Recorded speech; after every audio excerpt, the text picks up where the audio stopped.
Et pour avoir des nouvelles, notre expert Jean-Marc Governatori, coprésident d'Écologie au Centre, auteur et conférencier à l'ONU. Bonjour Jean-Marc. Bonjour Monsieur Brunel.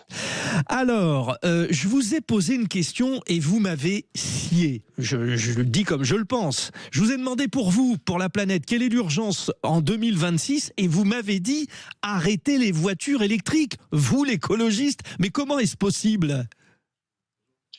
Je veux d'abord dire que dans cette période de fin d'année, nouvelle année, je veux rappeler que notre destinée dépend de la qualité de nos décisions et la qualité de nos décisions dépend de notre niveau d'information.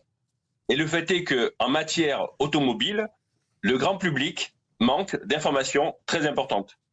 Alors, ce qui est très intéressant, c'est qu'au moment où vous en parlez, nous rejoint en studio Yves Cara, avec qui on va parler du prix de l'essence, mais il vous écoute avec vraiment beaucoup d'attention parce que cette histoire de voiture électrique est un vrai problème. Alors, qui dit voiture électrique, Jean-Marc Governatori, dit aussi supprimer les voitures thermiques. Et là, vous dites que ce n'est pas du tout une bonne affaire écologique. Déjà, il faut savoir qu'une voiture, qu'elle soit thermique ou électrique, c'est du fer, puisque c'est de l'acier, et c'est de l'aluminium. Et l'aluminium, c'est de la bauxite. Or, il se trouve que nous n'avons ni fer, ni acier, ni bauxite, ni aluminium en France, ce qui nous fait donc dépendre de l'extérieur. Et par conséquent, si on doit modifier les 30 millions de véhicules automobiles qui roulent chaque année en France, il faut produire 30 millions de véhicules, avec des produits que nous n'avons pas.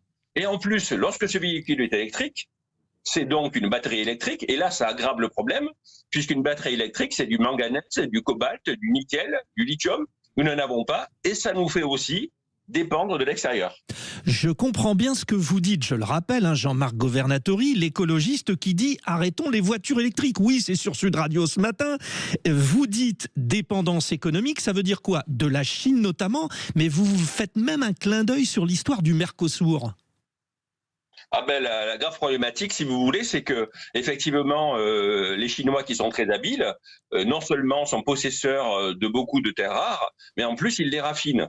Or, il se trouve que le seul endroit où on pourrait capter encore des terres rares et du minerai de fer pour produire des voitures, c'est d'une part en Ukraine, comme par hasard, et d'autre part en Amérique latine, puisque l'Argentine est un immense gisement de terres rares et que le Brésil est un immense gisement de minerais de fer et de bauxite, qui sont indispensables pour produire des voitures.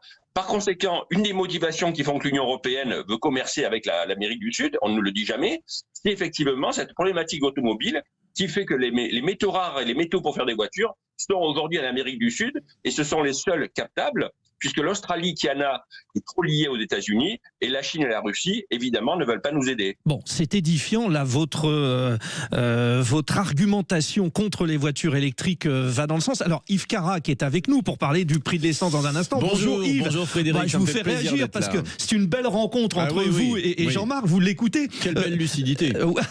Donc vous voyez, Yves Cara, parce que je voulais poser la question à Jean-Marc Governatori sur l'histoire des moteurs à hydrogène qui arrivent. Est-ce que pour vous c'est l'avenir, Yves Cara, les moteurs à hydrogène ? Alors sur le papier, ça a l'air d'être l'avenir, mais effectivement, pour pas mal de personnes, c'est plutôt un problème de produire l'hydrogène vert. Ouais. Et en tout cas, il y a un grand constructeur qui est Toyota, le premier constructeur mondial, qui reste sur l'hydrogène. Les autres sont un petit peu en train de lâcher. Parce que ce que vous dites, Jean-Marc Governatori, et là c'est encore plus fort, c'est-à-dire si un jour on passe au moteur hydrogène, ça sera plus facile de passer du moteur thermique à l'hydrogène plutôt que de l'électrique à l'hydrogène, en plus. Le choix de la voiture électrique est un choix diabolique. Parce qu'effectivement, vous ne pouvez pas transformer une voiture électrique qui va accepter le carburant, entre guillemets, hydrogène. Alors que la voiture thermique peut accepter le carburant hydrogène. Moi, je suis comme Yves, je crois peu à cette technologie. Mais si effectivement on parvenait à la faire fonctionner, il faudrait revenir au moteur thermique. C'est une histoire de fou. Mais une autre problématique, Monsieur Brendel, que je vais évoquer, c'est le poids des voitures. Le poids des voitures est un gros problème. Parce que la problématique sanitaire des véhicules automobiles, c'est pour moitié la carburation, mais pour moitié aussi l'émission de microparticules nocives pour la santé, l'usure de frein, l'usure des pneus. Et plus la voiture est lourde, plus elle émet de microparticules nocives pour la santé.